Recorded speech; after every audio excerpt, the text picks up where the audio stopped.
नमस्कार, मैं मुस्कान शेख और आप लोग देख रहे हैं अखंड चक्र न्यूज चैनल।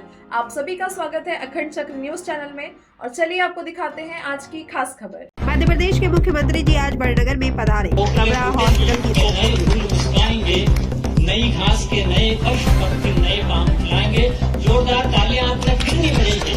मेरा आपसे निवेदन है कि ताली ऐसी बजाएंगे जो है अवनी से ऊपर तक उसकी आवाज चली जाए।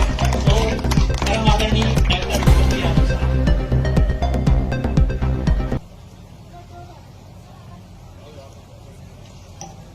काबरा परिवार द्वारा आयोजित इस पूरे आयोजन में खास करके मंच पर विराजमान परम पूज्य कमल किशोर जी महाराज साहब, आपके चरणों में प्रणाम करता हूं।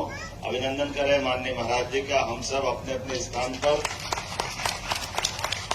मंच पर ही विराजमान हमारे यशस्वी सांसद श्रीमान अनिल फिरोजिया जी, जिला अध्यक्ष श्रीमान राजेश धाकड़ जी, जितेंद्र पंड्या जी, माननीय विधायक बड़नगर माननीय वासुदेव काबरा जी, माननीय अभय टोंगिया जी, अध्यक्ष नगर पालिका बड़नगर। इस कार्यक्रम का संचालन कर रहे श्रीमान अनिल पांचाल जी, यहाँ सुकुमार जी से लेकर के कई वरिष्ठ नेतागण बैठे हैं।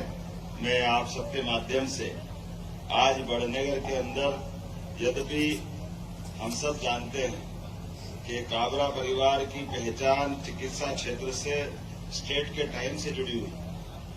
मैं जो अभी देख रहा था कि 105 साल से पहले से वैद्य मोतीलाल जी काबरा साहब ने इसकी नींव रखी थी और जब उनने अपना चिकित्सा का काम चालू किया, वैद्य का अपना संस्थान चालू किया, तो हैजा, प्लेग ऐसी बड़ी बड़ी बीमारियों में भी आयुर्वेद के माध्यम से मैं आज के इस अवसर पर उनके पुत्र डॉक्टर वासुदेव काबरा जी, जो 1977 से चिकित्सक के रूप में अपनी सेवाएं दे रहे हैं और कई सारे ब्रेन से लेकर कई बीमारियों में उनकी अपनी इलाज की दृष्टि से बहुत अच्छी ख्याति है।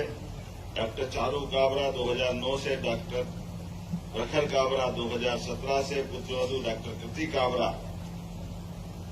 पारिवारिक रूप से आप लगातार ये पूरा परिवार का परिवार तीसरी पीढ़ी में आ गए। हम सब एक बार काबरा परिवार के द्वारा एक ही काम, समूचा परिवार मानव सेवा के लिए लगा हुआ है। मैं आज के इस अवसर पर बदलते दौर में एलोपैथिक चिकित्सा के लिए एक इतना बड़ा हॉस्पिटल छोटे स्थान पे बनाना, मैं बधाई देना चाहूंगा गुरुजी की आज्ञा से कि वास्तव में बड़ा निर्णय किया।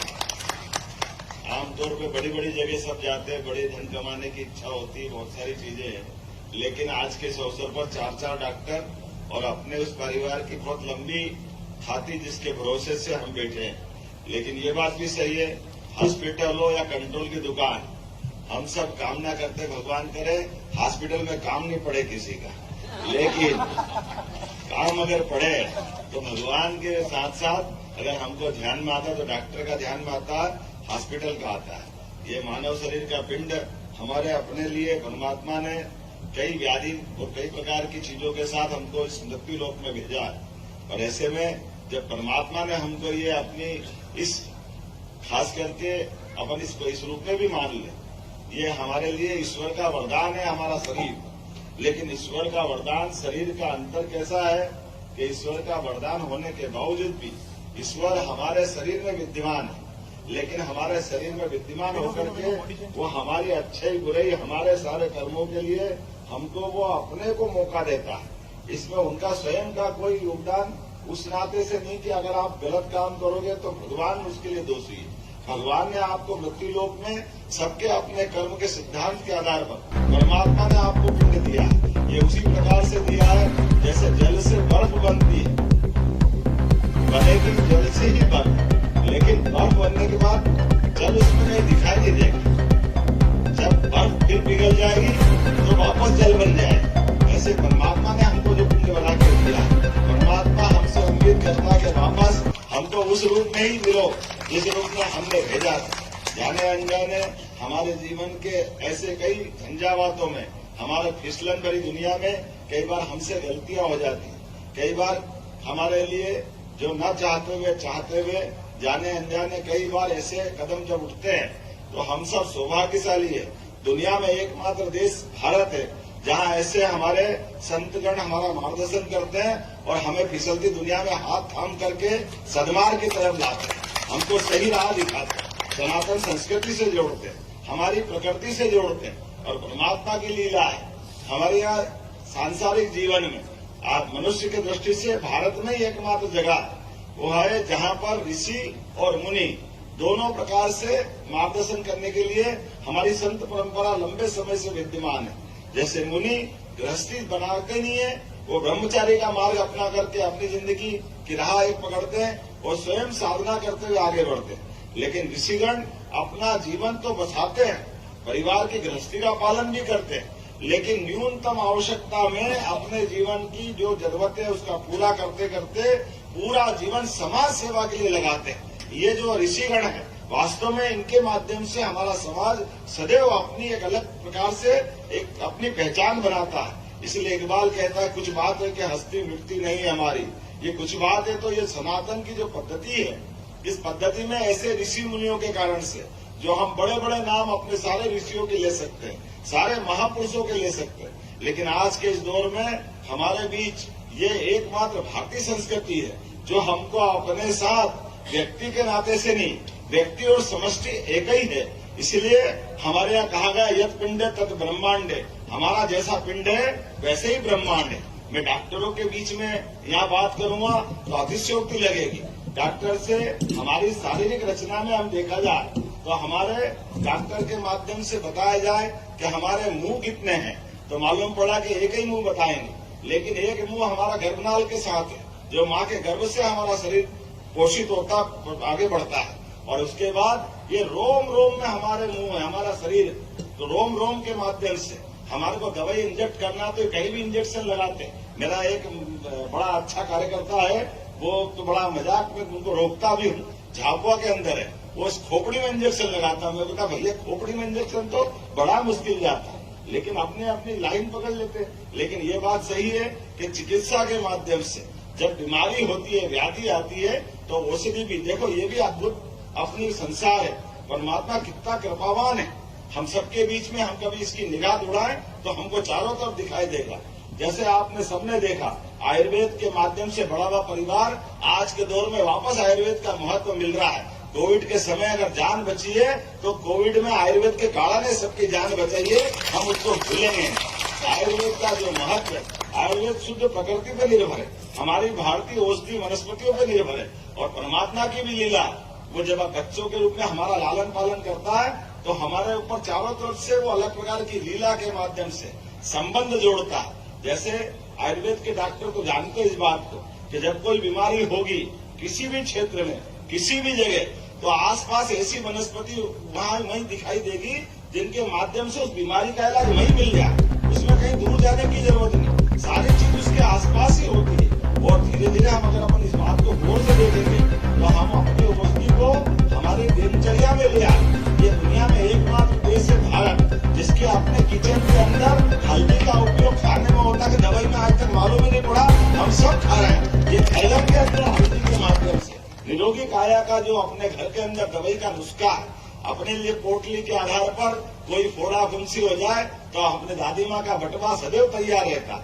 ये जो आनंद हमारे यहाँ कई जगह कई प्रकार से मिलता है, आज के इस अवसर पर चूंकि मैं थोड़ा सा वर्ष पृथ्वीदा की बधाई भी देना चाहूंगा, परमात्मा की कृपा है आज का दिन हमारा और विशेष है। आज विक्रम संवत 2082 का पहला दिन है और विक्रम संवत हमारे लिए और गौरव की बात है। हमारे लिए एकमात्र देश दुनिया के अंदर है जहां पर संवत अर्थात लोगों के सन चालू होते किसी के जन्म से किसी की मृत्यु से। हमारे यहाँ ये सिस्टम नहीं है, हमारे यहाँ पुरुषार्थ से होता है। हमारे यहाँ परमात्मा की दया से शासक जो अपने सारी जनता का कर्जा माफ करने का इतना धन उसके पास हो तो वो संवत प्रारंभ कर सकता है। वो हमारे सम्राट विक्रमादित्य हैं जिनकी सारी प्रजा पे एक पैसे का कर्जा अगर नहीं था, क्योंकि हम सब जानते हैं लिखा पढ़ी में कर्जा लेते ही सबसे पहले तो लिखना पड़ता और वो तारीख डालते, और ये तारीख मिटाने के लिए संवत प्रारंभ होता है। जो संवत प्रारंभ होता है कि भाई कोई किसी पे कर्जा ही नहीं देगा, तो जितने भी जिसका कर्जा दिया है वो और कर्जा लिया उन सबको 2000 साल पहले विक्रमादित्य ने ऋण मुक्तेश्वर महादेव को बुलाया इसलिए महादेव ऋण मुक्त है, सबको ऋण मुक्त किया। दुनिया के अंदर कोई ऐसा देश नहीं है जो कोई शासक अपनी प्रजा का सारा कर्जा माफ करे, लेकिन तब वो सम्मत प्रवर्तन की अपनी ताकत रखता है। आज के इस अवसर पर ऐसी बहुत सारी बात है। और वैसे भी 1 जनवरी और गुड़ी पड़वा का अंतर हमको मालूम है। हम वैज्ञानिक दृष्टिकोण से भी समय की गणना हमारी शुद्ध वैज्ञानिक दृष्टिकोण से, इस आधार पर जब हमारे 1 सेकंड की छोटी से छोटी इकाई जो पंचांग में काम आती, जिसके आधार पर हमारी तिथियां बनती, वो 34,000वां हिस्सा है।